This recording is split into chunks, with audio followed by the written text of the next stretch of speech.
Sehingga wali-wali itu dulu, saya berkali-kali cerita kalau ngaji, wali-wali dulu itu kalau ditawarin Allah masuk surga itu tanyanya satu, ya Allah di surga ada sholat enggak? Kalau enggak ada saya enggak mau. Kalau sampean pasti enggak tanya gitu, pasti itu sudah ada. Gini, enak mlebu swarga ora usah sholat mesti gitu. Sudah, jadi sudah lama sekali nganggap sholat itu problem. Dan itu berat masuk surga kalau begitu terus, itu berat. Itu pertanyaannya gitu. Karena alam rohani kita, saya ulang lagi, alam rohani kita itu tidak kebayang kalau kita hanya nyuwun sewu nikmati secara seksual, secara biologis. Makanya ada ulama ditanya, kenapa sholat itu lebih indah ketimbang nikmatal wiqo misalnya, nikmatnya hubungan biologis. Jawabnya ulama itu gini, lucu, jawabannya sederhana. Nikmatnya kamu punya anak itu apa? Jawabnya ulama itu lucu. Kalau sakit dia sembuh, kalau hilang dia datang. Saya ulang lagi ya, kalau sakit dia sembuh, kalau hilang dia datang. Sekarang orang tua yang punya anak sakit koma di UGD atau di emergency, itu senangnya tuh mengalahkan kesenangan apa saja. Kira-kira orang yang berhubungan intim atau yang hubungan biologis dengan orang yang sedang anaknya sembuh dari koma, senangnya senang mana? Senang yang melihat anaknya sembuh dari koma. Senikmat apapun hubungan biologis, seneng anaknya yang hilang ketemu.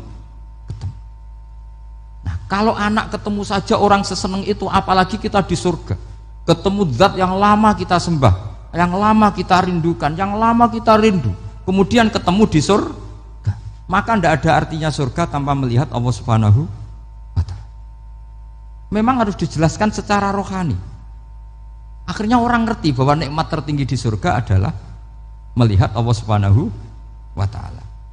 Karena kalau anak-anak muda mungkin protes, ya enggak, ya enak kumpul sama widadari gini-gini. Wah itu kan yang trauma bojone jelek gitu. Wah itu yang bojone jelek mesti kesusu masuk surga karena itu sudah jelek, cerewet, nggak mati-mati kan gitu.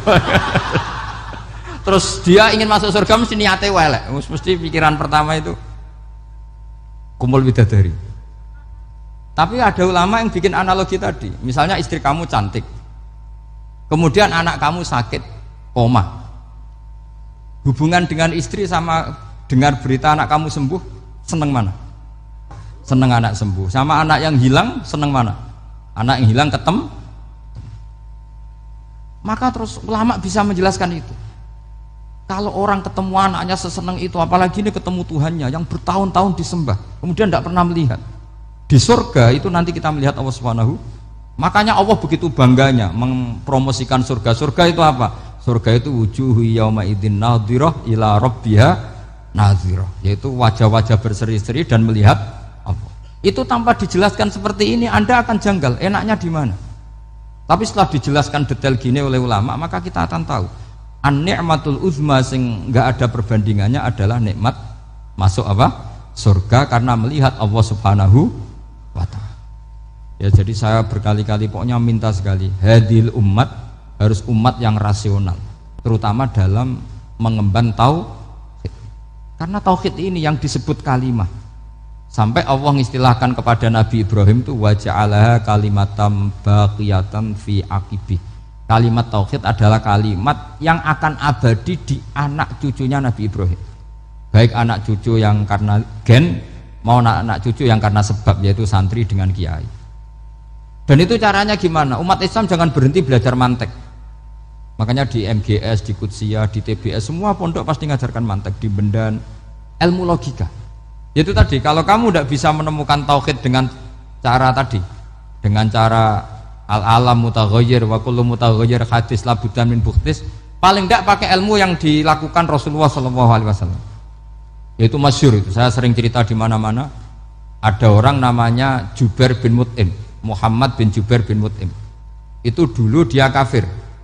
Dia orang pinter sampai dipasrai jadi negosiator untuk mengurus tawanan perang Badar yang ditawan Rasulullah SAW. Ketika datang di Madinah, delalah pas maghrib, Nabi baca wattur wa kitabim mastur. Di antara ayat yang dibaca Nabi itu am khuliqu min ghairi syai'in. Masa manusia sebanyak ini kemudian mereka diciptakan oleh ketiadaan. Min ghairi syai'in itu oleh ketiadaan. Masa alam raya yang wujud ini, alam raya yang punya eksistensi ini kemudian penciptanya adalah ketiadaan. Padahal wal adamu la yakhluqu wa la yu'assiru wa la kadza wa kadza. Tentu sesuatu yang tidak ada itu tidak bisa dikatakan sebagai pencipta. Wong nggak ada, jadi faktor saja nggak mungkin apalagi jadi pencipta. Itu Nabi habis sholat langsung beliau sungkeman, ya Muhammad, saat ini juga saya iman. Karena logika yang dibangun ayat yang kamu baca itu menghabiskan semua logika saya. Intinya logika tauhid itu akan mengalahkan semua teori non tauhid. Itu yang disebut bal naqdhifu bil haqqi 'alal batili fayadmaghuhu fa idza huwa zahid. Kebenaran tauhid itu akan menghancurkan kekuatan apa saja. Fayadmaghuhu itu di tafsir Tobari disebut dorbatan tasujud dimah. Satu pukulan sing sampai menjadikan otak itu hancur. Lainnya disebut damagho, dimah itu maknanya otak. Maka kamu usah khawatir kalau Islam didiskusikan di Uni Soviet, didiskusikan di Kanada, didiskusikan di Korea, pasti kalimat tauhid akan mengalahkan kalimatul batil. Pasti ja'al haqqu wa zahaqal batil, innal batila kana zahuq. Tapi syaratnya kita harus kuat. Makanya saya ini senang sekali yang namanya ngaji itu, saya senang. Karena saya tadi bercita-cita ingin jadi dosen setelah mati. Karena di dunia sudah tidak jadi apa? Dosen. Saya ingin seperti Imam Amudi. Pertama ketemu Allah, beliau disuruh ngajar malaikat tentang ilmu apa? Matematika yang mengarah ke tauhid. Jadi diajarkan. Kamu tahu angka 2, angka 3, angka 4, semuanya bersumber dari angka 1. Berarti semuanya berawal dari 1. Gak tahu setelah itu malaikatnya dites lagi apa enggak, tahu. Pokoknya pas itu malaikat ya paham semua. Oke. Kayak apa hebatnya umat Rasulullah Shallallahu Alaihi Wasallam? Karena akalnya kuat. Sehingga kita harus kuat.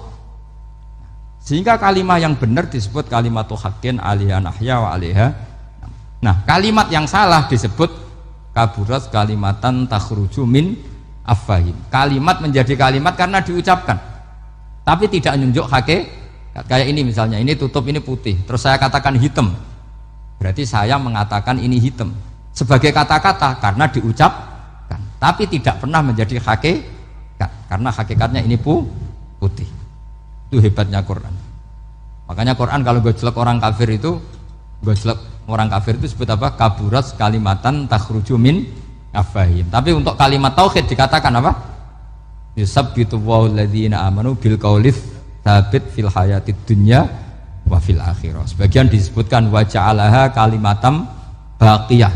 Kenapa kalimat tauhid itu kalimat yang abadi? Karena Allah sebagai Tuhan di dunia juga sebagai Tuhan di akhirat, dan selalu Tuhan pada masa yang tidak terbatas. Itu disebut wa ja'alaha kalimatam baqiyah. Kemudian umatnya Nabi mengganti kalimat yang gampang. Allah punya sifat baqo, punya sifat akhir. Maksudnya akhir itu la akhiralah.